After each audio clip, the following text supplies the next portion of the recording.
1975년 4월부터 1979년 1월까지 4년이 채 못 되는 시간에 무려 자국민의 4분의 1인 300만 명을 학살한 나라가 있습니다. 캄보디아의 킬링필드입니다. 저희는 지금 그곳으로 날아갑니다.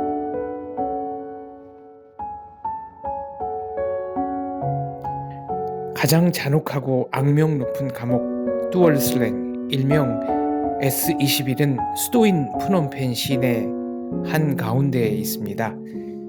2만여 명이 수감되어 단 12명만 살아남았다는 인류 역사상 가장 참혹한 시설입니다.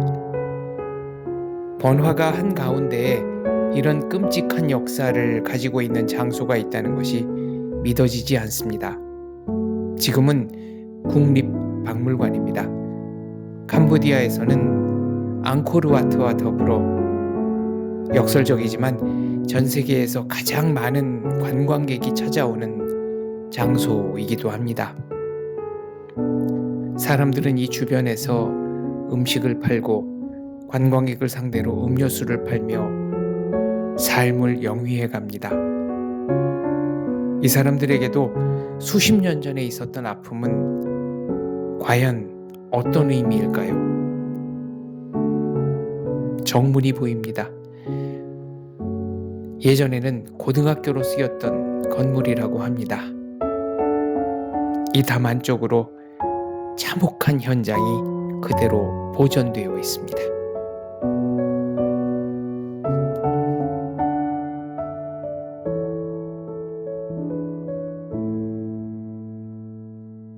지금 제가 서 있는 곳이 뚜얼슬랭 추모박물관 담벼락입니다. 이 담 안쪽이 뚜얼슬랭, 그러니까 일명 S21로 불렸던 수용소입니다.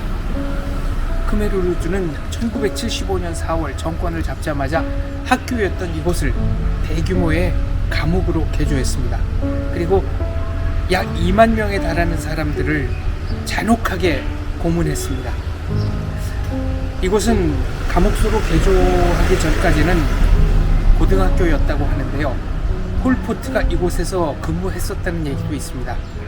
그 점은 제가 나중에 한번 확인을 해보겠습니다.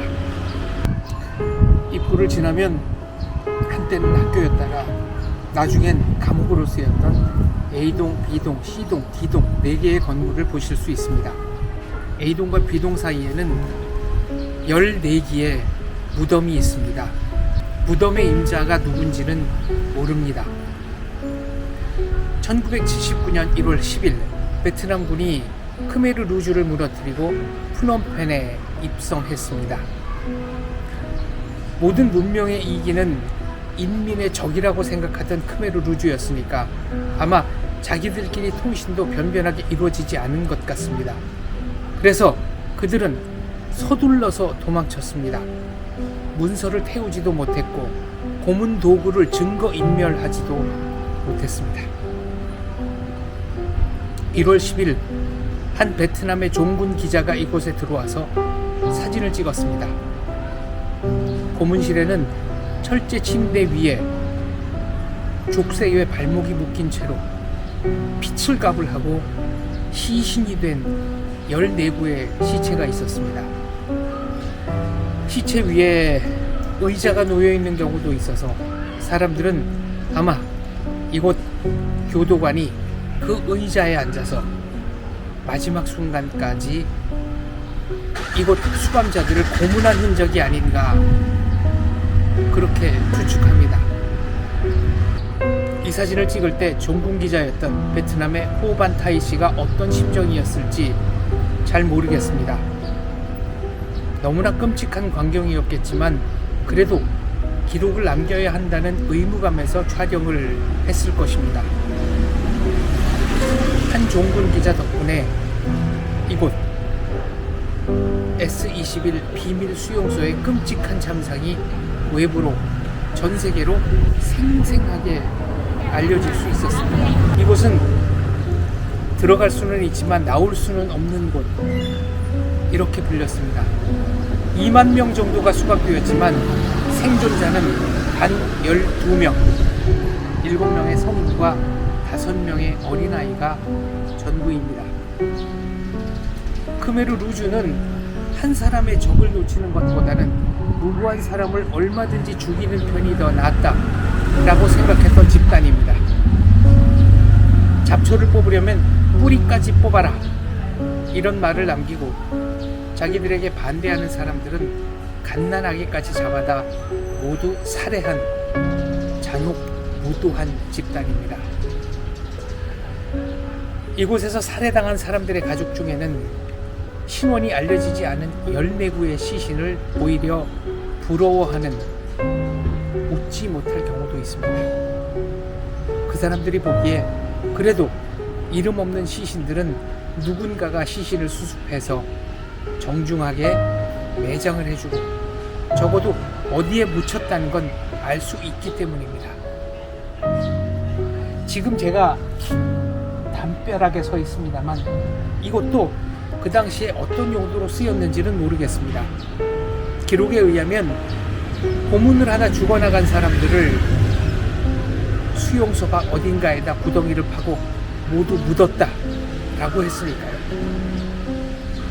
죽어나가는 사람들의 숫자가 많아지자 이곳 교도소장과 교도관들은 전염병을 걱정했습니다.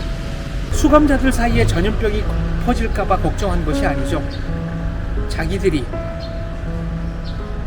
시체가 썩는 곳에서 발생한 전염병으로부터 감염당하는 것을 두려워한 겁니다. 그래서 어느 순간부터 그들은 처형해야 될 사람들을 트럭에 실어서 이곳으로부터 남동쪽 11km쯤 떨어진 킬링필드로 보냈습니다. 킬링필드에는 지금 5천여 구의 유골이 위령탑 안에 봉헌되어 있습니다.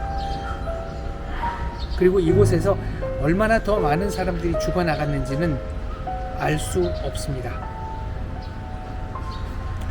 어쩌면 이곳은 인간성의 바닥, 인간이라는 존재가 어디까지 얼마나 잔인해지고 참혹해질 수 있는지를 보여주는 살아있는 교실인지도 모르겠습니다. 그런데 투얼슬랭을 한 바퀴 돌아보면서 다른 감정이 올라옵니다. 수많은 탈북자의 증언에 의하면 이곳 투얼슬랭 감옥보다 요독 수용소, 그리고 북한에 있다는 수많은 정치범 수용소, 이곳 투얼슬랭보다 훨씬 더 열악하다고 합니다. 이곳에서 느끼는 참혹함도 이 정도인데 과연 북한에서는 지금 어떤 일이 벌어지고 있는 것일까요? 이곳 투얼슬랭의 참상은 적어도 1979년 1월 10일 이후로는 일어나지 않았습니다. 북한에서는 지금 이 시간에도 실시간으로 수많은 인권 유린이 자행되고 있습니다. 그래서 제 마음은 이곳에서 훨씬 더 무겁습니다. 투얼슬랭 정문입니다. 매표소가 보입니다. 별도의 비용을 내면 해설용 이어폰도 빌려줍니다. 한국어판도 있습니다.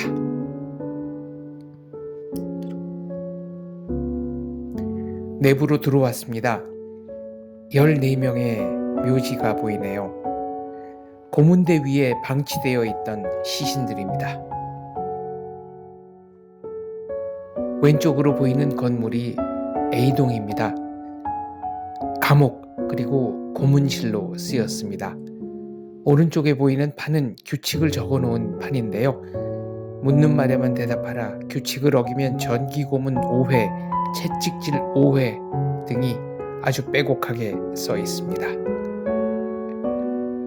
A동 끝으로 생존자들의 사진이 보입니다.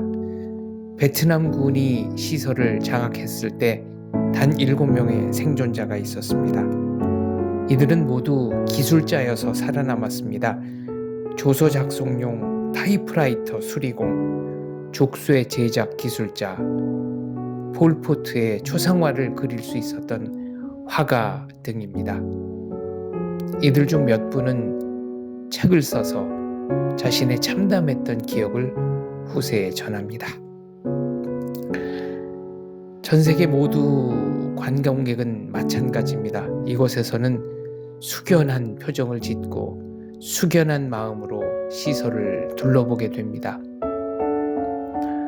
오른쪽 안쪽으로 철창들이 보이죠. 이 안에가 신문실 그리고 고문실이었습니다. 내부로 함께 들어가 보시죠.